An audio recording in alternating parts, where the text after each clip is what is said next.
Bismillahirrahmanirrahim. Assalamualaikum warahmatullahi wabarakatuh. Kembali lagi dengan Bu Anti, kita belajar pajak lagi kembali dengan materi baru tentang PPh Badan dengan subjudulnya Konsep dan Perhitungan PPh Badan. Ayo kita belajar pajak bersama karena dunia pajak ini sebenarnya dunia yang luar biasa di mana kita harus selalu update dengan aturan-aturan pajak yang terbaru. Yang akan kita pelajari hari ini ada 3 poin. Yang pertama, mengidentifikasi tarif perhitungan PPh Badan, kemudian menjelaskan cara perhitungan PPh Badan, dan yang terakhir, melakukan perhitungan PPh Badan.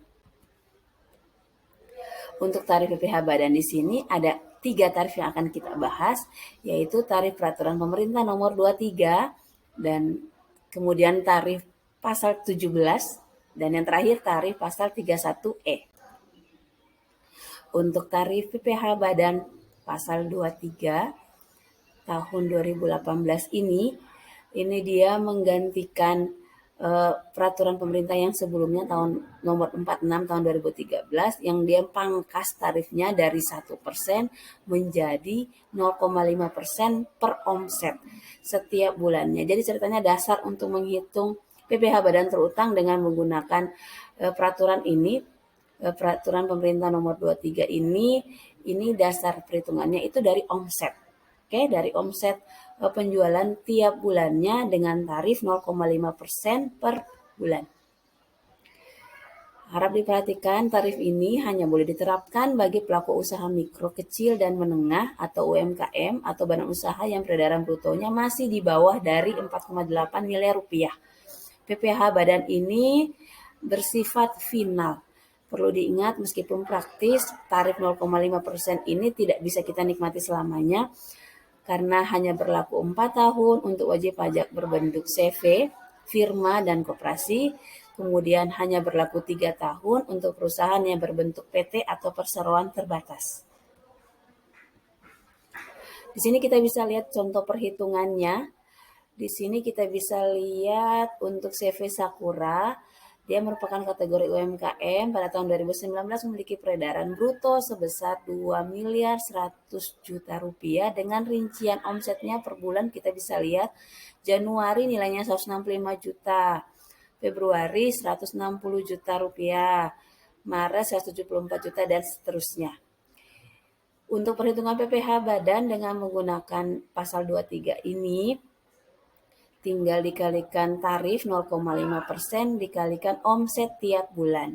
Jadi kita bisa lihat perhitungannya kemudian di total sampai dari mulai Januari sampai Desember itu total PPh Badan terutangnya CV Sakura di tahun 2019 nilainya sebesar 10.500.000 rupiah. Sekarang kita beralih ke tarif yang kedua, tarif PPh Badan berdasarkan pasal 17.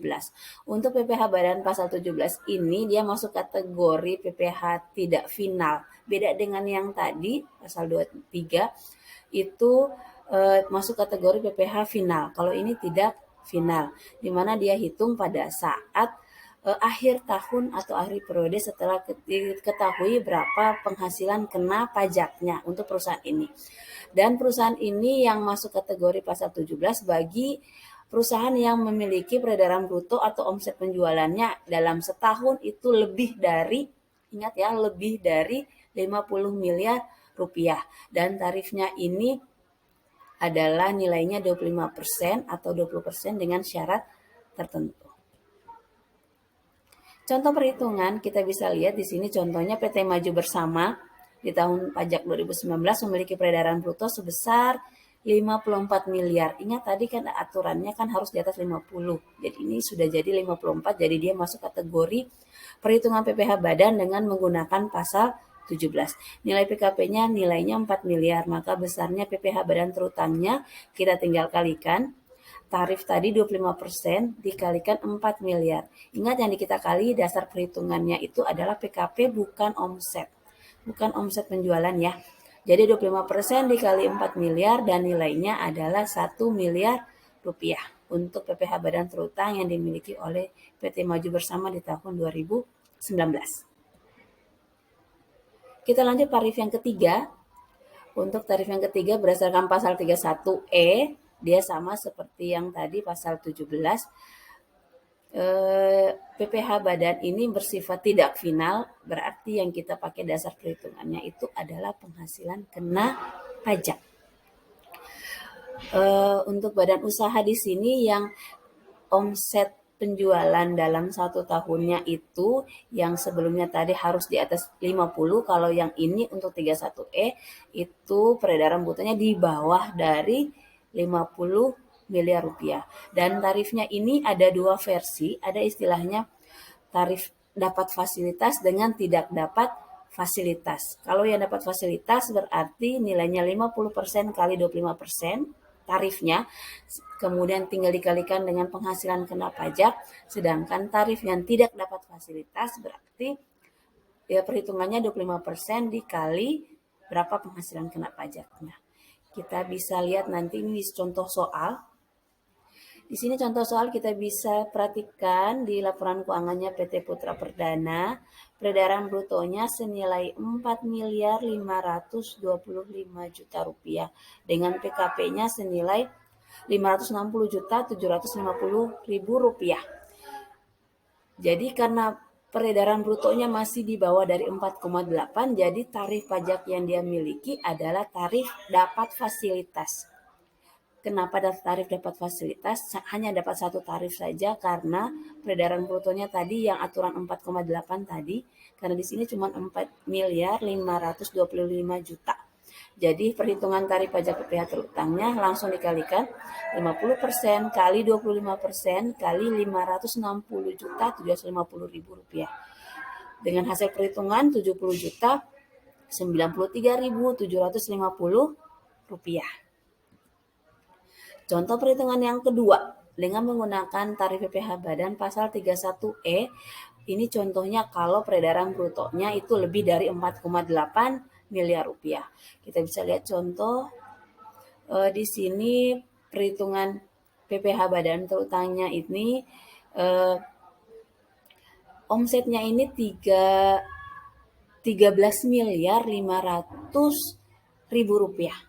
Oke, untuk menghitung tarif yang pertama, kita harus menghitung dulu PKP yang dapat tarif fasilitas dengan cara perhitungannya 4.800.000 juta rupiah dibagi 13.500.000 juta rupiah dikali PKP-nya. Dikali PKP-nya 471 juta 471.400.000 rupiah dengan hasil perhitungan untuk PKP yang dapat tarif dapat fasilitas nilainya 523.165.000 rupiah. Jadi untuk menghitung PKP yang dapat tarif non fasilitas tinggal dikurangi saja, tinggal diselisihkan 1.471.400.000 rupiah tinggal dikurangi dengan PKP yang dapat tarif fasilitas dengan dapat perhitungan 948.235.000 rupiah. Dengan perhitungannya dengan tarif dapat fasilitas 50% kali 25% dikali 523.165.000 rupiah, hitungannya dapat 65 juta sekian. Kemudian PPh yang tidak dapat fasilitas tinggal dikalikan 25% dikali 948.235.000 rupiah. Dengan hasil perhitungan dapatnya 237 juta sekian. Total PPh badan terutang dapatnya 302 juta 454.375 rupiah. Oke, dasar perhitungan tadi ini kita bisa lihat di samping kanan di situ. Untuk peredaran usaha yang 13 juta sekian itu didapat dari laporan laba rugi ya nak ya. Di situ yang 13.500.000 rupiah. Kemudian dasar perhitungan yang atau PKP-nya itu 1 miliar sekian itu dari paling bawah yang dapatnya dari laba neto. Laba neto usaha di sini adalah dasar untuk menghitung pajak atau penghasilan kena pajak. Oke, sekarang kita menghitung bagi yang tidak dapat fasilitas tadi, hitungannya kayak seperti ini, kayak seperti tadi yang sebelumnya.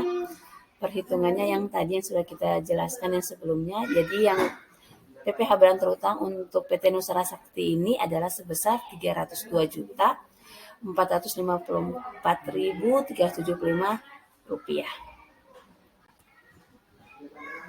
Agar mudah diingat, tolong perhatikan untuk peraturan pemerintah nomor 23, tarifnya itu 0,5%. Kemudian untuk pasal 17 tarifnya 25%, sedangkan pasal 31E itu ada dua tarif, dibilang tarif pakai fasilitas dan tidak dapat fasilitas. Yang pertama yang pakai fasilitas itu 50% kali 25% dan tidak dapat fasilitas itu tarifnya 25%. Ini untuk yang peraturan yang terbaru untuk diperhatikan untuk tahun pajak di bawah dari 2020 itu nilainya 25%, tapi ada aturan terbaru, ada penurunan tarif berdasarkan peraturan pemerintah ini nomor 1 tahun 2020.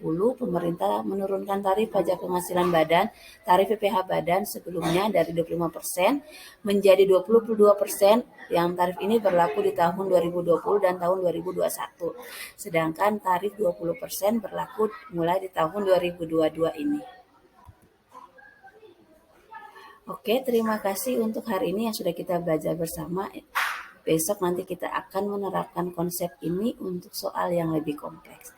Selamat belajar pajak semuanya, tetap semangat belajarnya. Terima kasih. Assalamualaikum warahmatullahi wabarakatuh.